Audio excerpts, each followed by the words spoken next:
بسم الله الرحمن الرحيم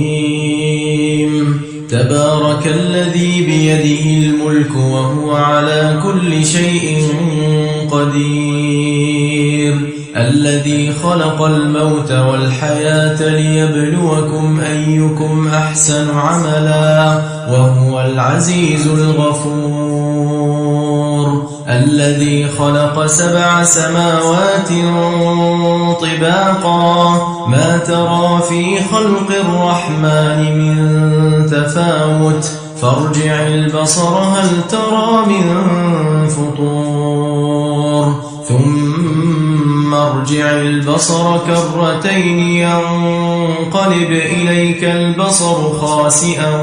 وهو حسير ولقد زينا السماء الدنيا بمصابيح وجعلناها رجوما للشياطين وأعتدنا لهم عذاب السعير وللذين كفروا بربهم عذاب جهنم وبئس المصير إذا ألقوا فيها سمعوا لها شهيقا وهي تفور تكاد تميز من الغيظ كلما ألقي فيها فوج سألهم خزنتها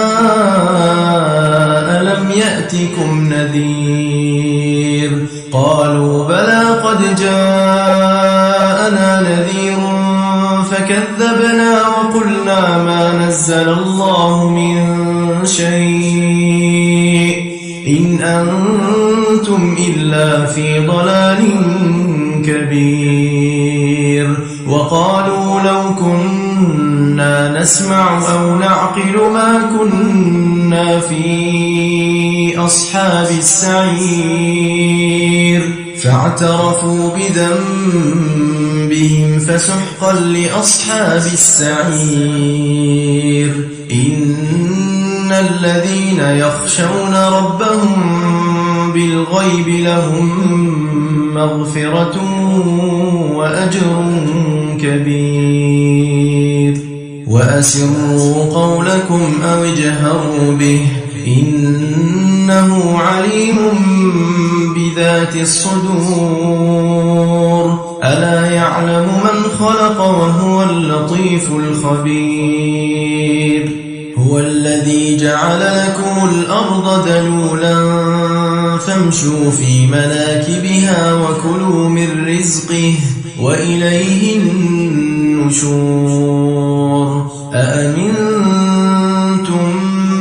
من في السماء أن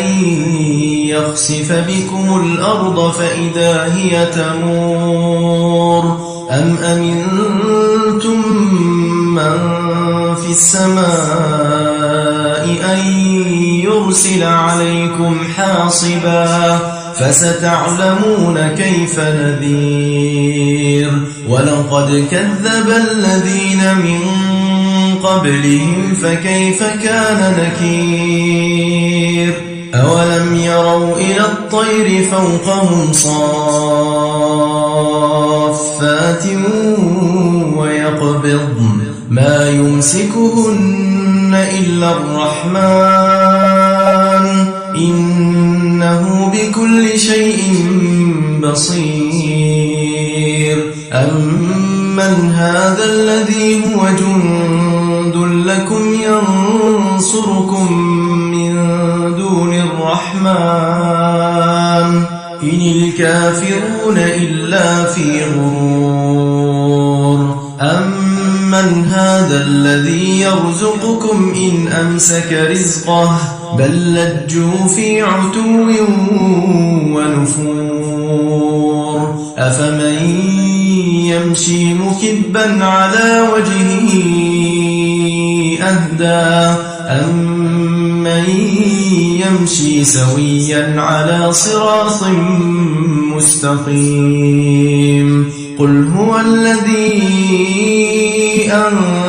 أنشأكم وجعل لكم السمع والأبصار والأفئدة قليلا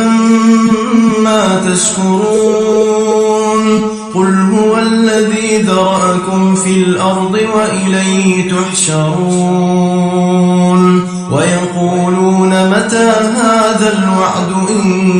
كنتم صادقين قل إنما العلم عند الله وإنما أنا نذير مبين فلما رأوه زلفة سيئت وجوه الذين كفروا وقيل هذا الذي كنتم به تدعون قل أرأيتم إن أهلكني الله ومن معي أو رحمنا فمن يجير الكافرين من عذاب أليم قل هو الرحمن آمنا به وعليه توكلنا فستعلمون من هو في ضلال مبين قل أرأيتم إن أصبح ماؤكم غورا فمن يأتيكم بماء